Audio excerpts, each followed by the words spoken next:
Ay, ang ganda ng vibe. Ang perfect ng weather, ang perfect ng vibe. Ay, grabe nakaka-fresh yung ilaw ng South Korea, oh. Sarap! Grabe! Ganda-ganda ng Hongdae, guys. Grabe. Cheers. Ingat siya trapasok ako. Ang saya lang Hongdae. Ang saya, sobra. Ang saya lang South Korea. Swear. Sobrang saya ng Hongdae na to, guys. Ang ganda ng Hongdae.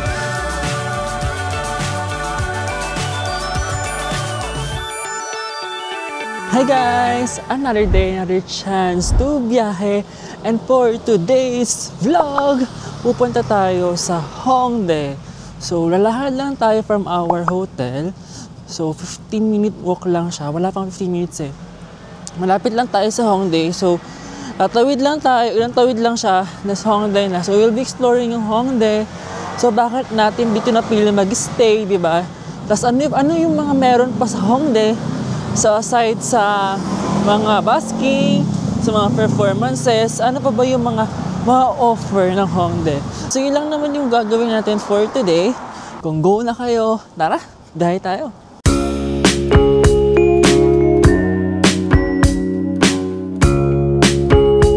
Guys, ang sarap maglakad-lakad. Sobra. Ang lamig kasi. So, parang ang sarap talagang maglakad.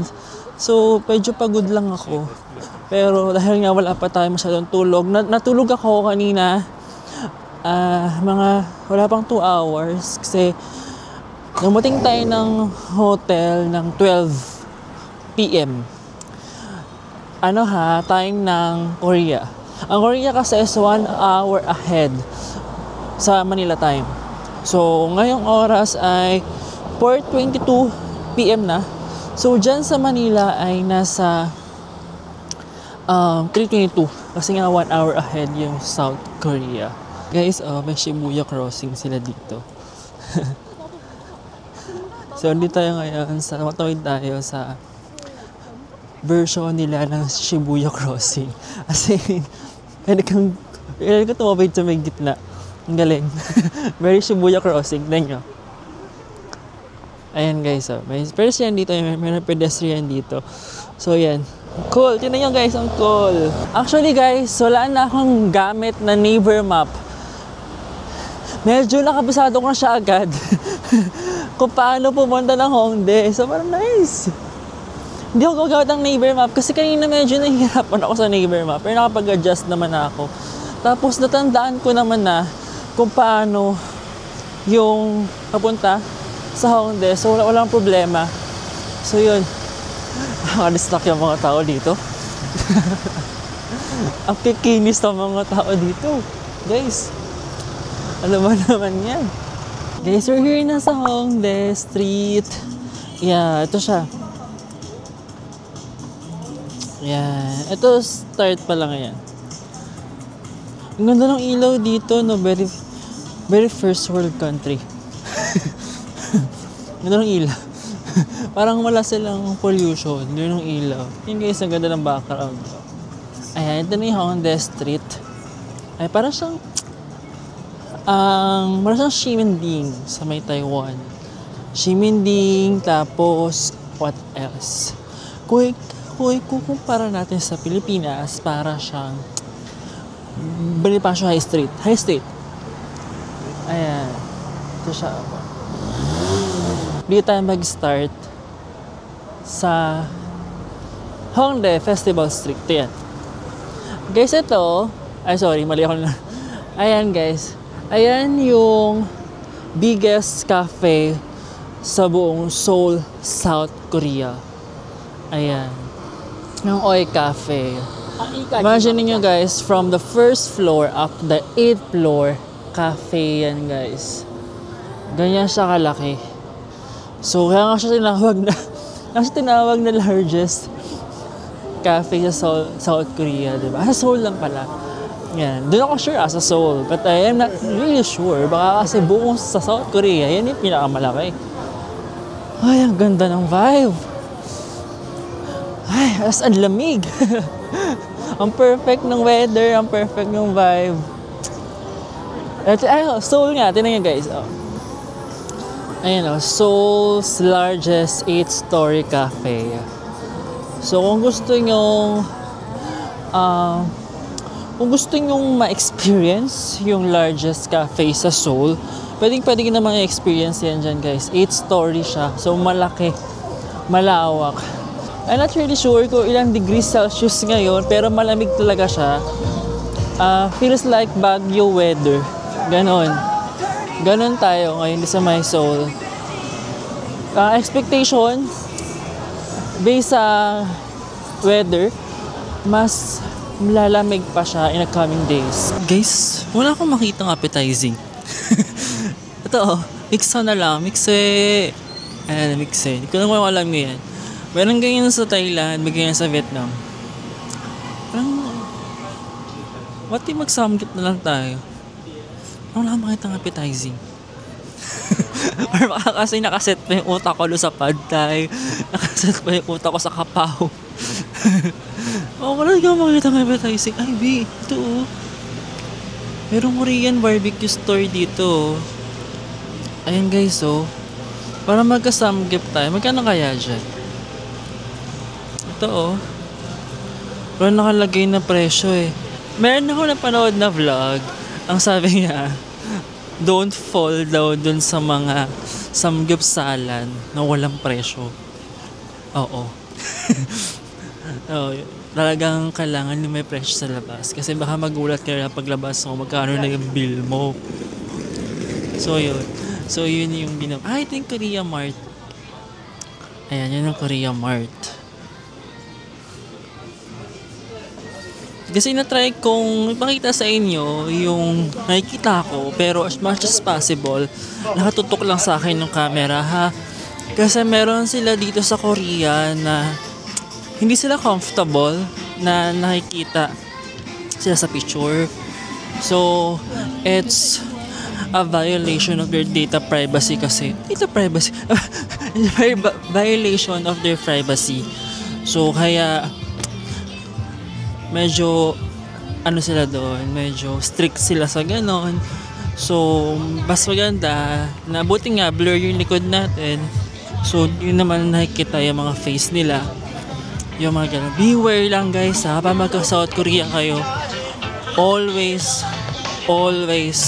nyo i-consider yung privacy ng mga tao dito. So, kapag kukuha kayo ng mga pictures, make sure na walang tao. Or hindi sila kita. Ganon, okay? Kaya very important guys na pagpupunta kayo ng isang bansa, inaalam nyo yung culture nila. So kailangan aware tayo. Paano nga ba namumuhay yung mga Koreans, diba? Paano namumuhay yung mga Koreans? Yun. So in that case, dun sila medyo tawag nito, dun tayo dapat maging cautious. Kasi tayo yung bisita eh. Diba tayo yung nakiki-experience ng gantong bansa nila. So, tayo mag-adjust. Diba? Diba yung mga ganang mga bagay. Ito na siya guys. Ito over here, nasa Hongik University. Kaya puro mga estudyante yung mga tao dito. Ito yung ganda na. Ayan, oh. Actually, ang ina-expect ko, most of them naka-black and white lang. Pero meron naman parang ibang kulay. Oh? Akala ko nag-black eh. Kasi parang, dapat naka-black lang ako kasi black lang pala. Black kasi hilig ng mga Koreans, diba? Pero may ibang kulay lang pala. May purple pa nga, oh. Ay, may opa. May opa guys, oh. Opa, tingnan. Performance. Kaya pa yan guys, may mga ganyan mga performances. Kasi maraming ganyan, mga busker, mga performer dito sa Hongdae. Sobrang youthful nga ng vibe. Tama nga talaga sila guys, youthful nga talaga yung vibe sa may Hongdae. Kasi puro estudyante. Kasi nga meron nga university malapit dito, diba? Hongik University. So parang feeling ko, para ko nasa U-Belt B. O yung mga sabay-sabay nag-uwian, mga ganun. Pero wala parang nakikita ng naka-uniform na estudyante. Gusto ko makita yung si itsura nila pa naka-uniform sila. Uy, grabe, nakaka-fresh yung ilaw na South Korea, oh. Kamsamida. Ano hasayo? Di ba, nakaka-fresh, oh. Di ba? Di nakaka-third world. Yun. So, yun. Ngayon guys, hinahanap ko lang yung gusto ko kasi ng egg bread. Napakita ko sa inyo maya yung egg bread na yun. Nakita na ako ng egg. Yung gusto kong kainin. Sabi ko, pagbaba ako ng Seoul, ng South Korea, ito yung gusto kong agad kainin. Tingnan nyo. Tingnan nyo guys. Magpapaalam muna ako guys ha. Kasi nga again, kailangan natin maging careful. Ayan, yun yung egg guys. Samida. Thank you. Okay guys, this is our first meal sa Seoul. Para siyang pancake, tapos may egg. Ayan this is our first meal. Sabi ko talaga sa sarili ko, pagaba natin ng South Korea, dito kakainin natin, promise. Isipan natin siya.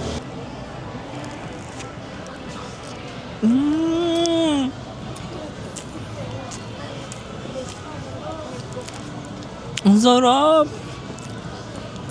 Ang lambot ng pancake. Ano ba i-explain? Hindi siya makapal. Tapos, yung egg, tinan nyo, oh. Buong buo. Ang sarap. Pa. Ang sarap.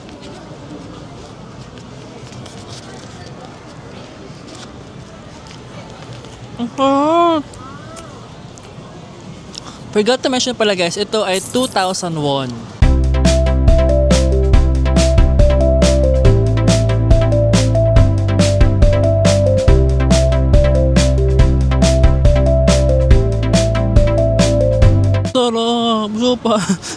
Gusto ko pa ng isa.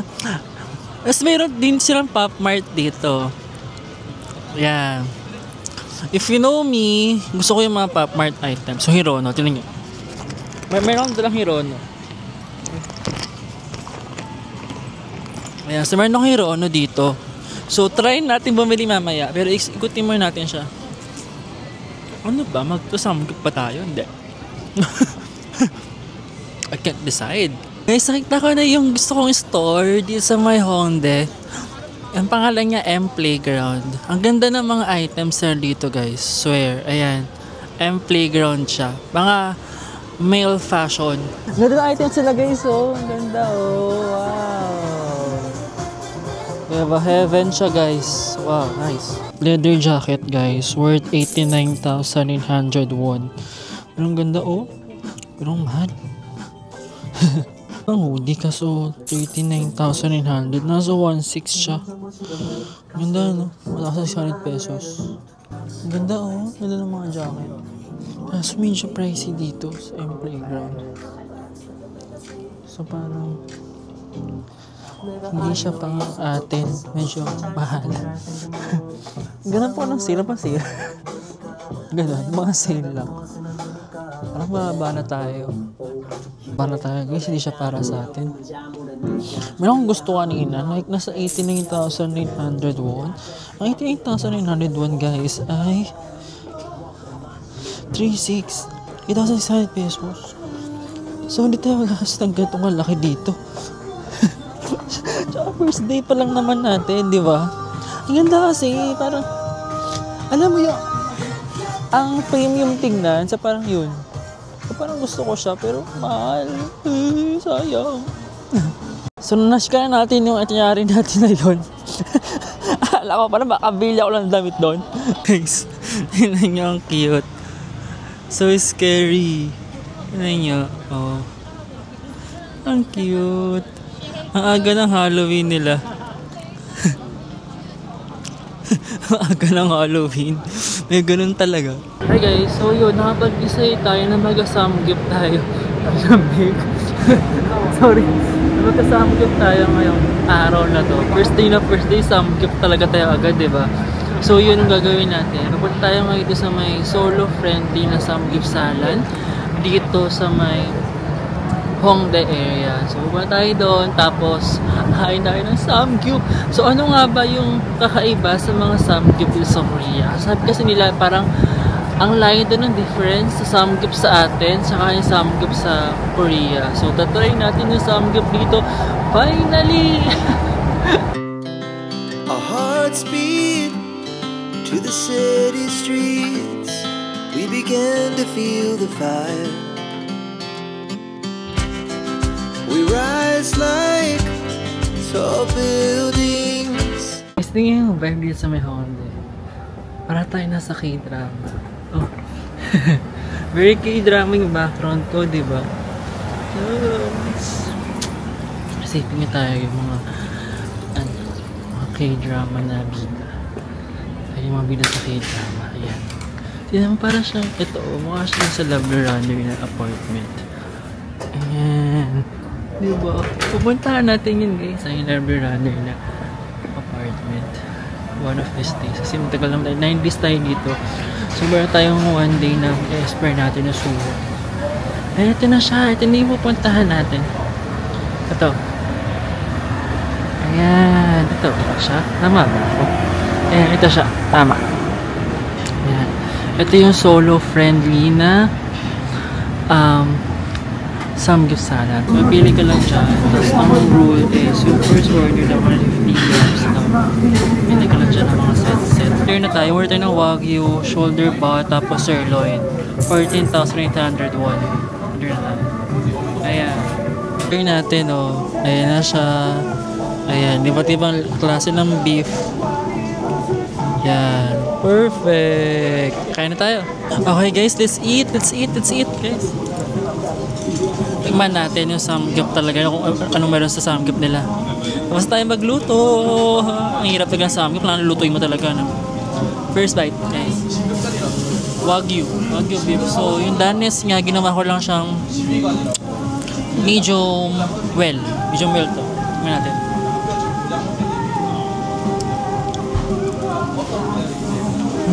God.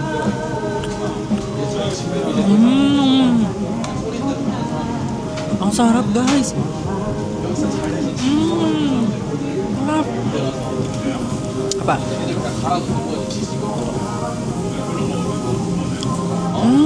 Sarap. Sabi. Sarap. Mantap. Kimchi. Kimchi guys, kimchi.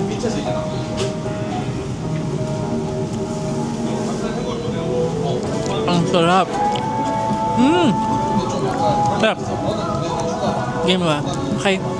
Basta ko lang to guys.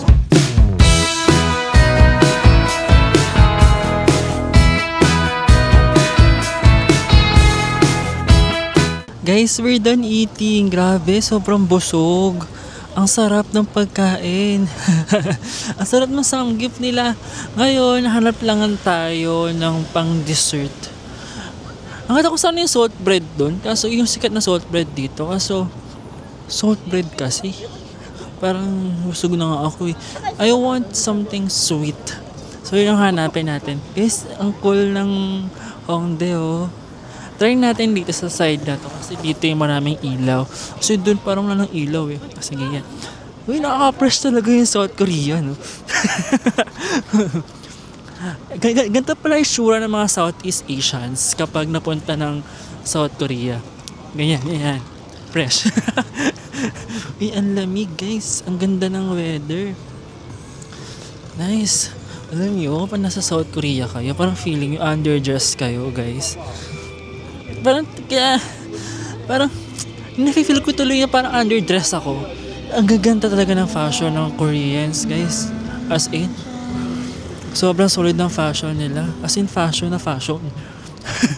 So, hanap lang tayo ng masarap na kainan na for dessert. Tapos, tingnan pa natin kung ano pwede natin i-explore dito sa Hongdae area. Okay? Okay. Guys, one thing to note yung sakit natin sa Pilipinas, hindi siya gana sa Seoul or sa buong South Korea kasi iba yung sakit nila dito, bilog. So kailangan itong bumanot kasi merlobat na rin yung phone ko. At least kanina meron pa akong power bank kanina, so sobrang lifesaver tayo ng power bank. Kung hindi, wala talaga. Ayan, guys. Main character naman na pagtawid sa Hongik University. Ayan yan siya. Ayan na yung Hongik University.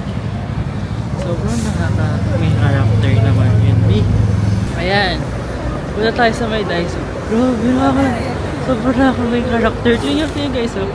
Tapos yung mga puno talaga pa-yellow na sila. Ayan, yun lang. Daiso. Ilang floors yan guys? 8 floors. So natin masok. Ganda-ganda ng Hongdae guys. Grabe. Ayan, isa tayo. Sangkit meron dito mga bilihan ng mga dog food, cat food. Ayan o. Ang cute. Ayan. Tapos hanapin na natin yung nasa 5th floor daw kasi yung mga travel essentials eh. May mga lock din no. Sabi 5th floor tsaka 24th daw na section. Ito yung travel accessories. Ito. Ito ba yun? Hindi yun, bilog yun eh. Ang hirap naman hanapin, no?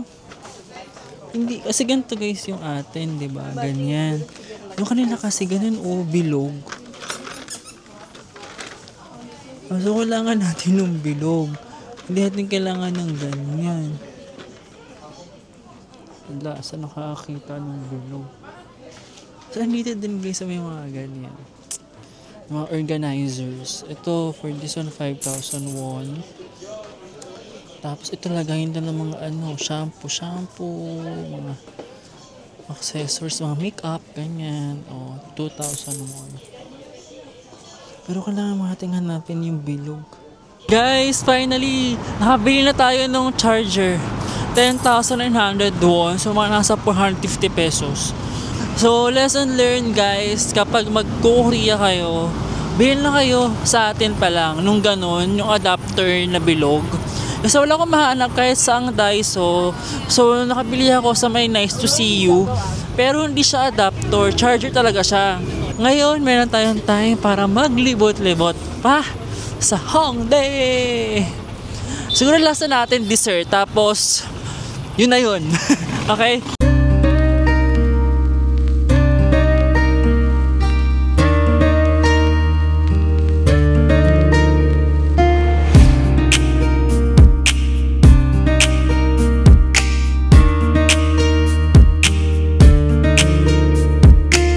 Try natin mag Blue Elephant.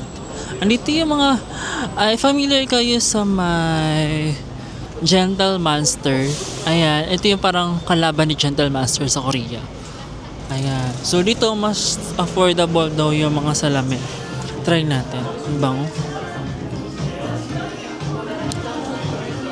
Guys, nakakasilap. Ito yung ganda. 69,000 won. Hi guys. Tignan nyo.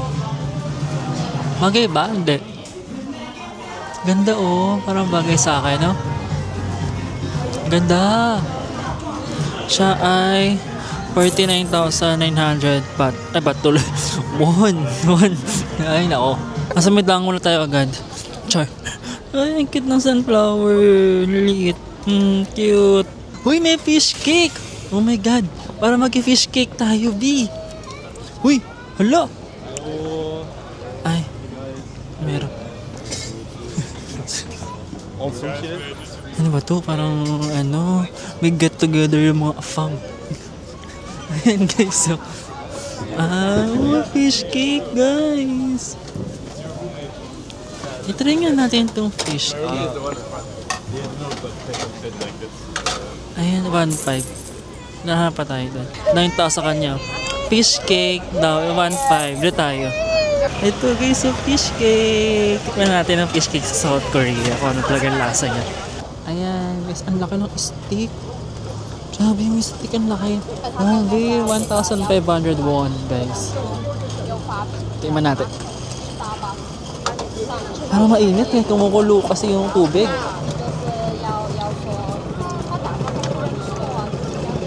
Sarap, lasang fish cake. Yeah. Sarap guys.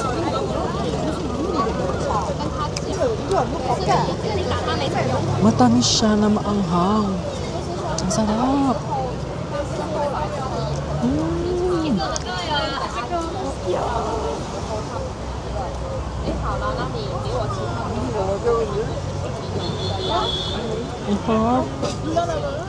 Cheers. Ang init. So, pasok ako. Itong nabasag na ako. Tapos may ganito naman ako nakita. Oh, ito na ang favorite ko. Ito siya, oh. Yung egg bread, guys. Ito na naman, oh. 2,000 baht. Ay, baht na naman. guys, sorry. Ba't ako ng baht? Feeling ko nasa utak ko pa yung Thailand, eh. Parang gusto ko nung egg bread. 2,001. Basta guys, kapag meron ako nasabing baht, sabihin ng won ha. Kasi nasa South Korea tayo ngayon. So, Korean won to. Ba't ng baht eh. Mukhang Thailand. Guys, di ba sabi ko kanina gusto ko mag dessert ice cream. Hindi ko kaya. Ang lamig. Ang lamig. Sinisipon na ako sa lamig.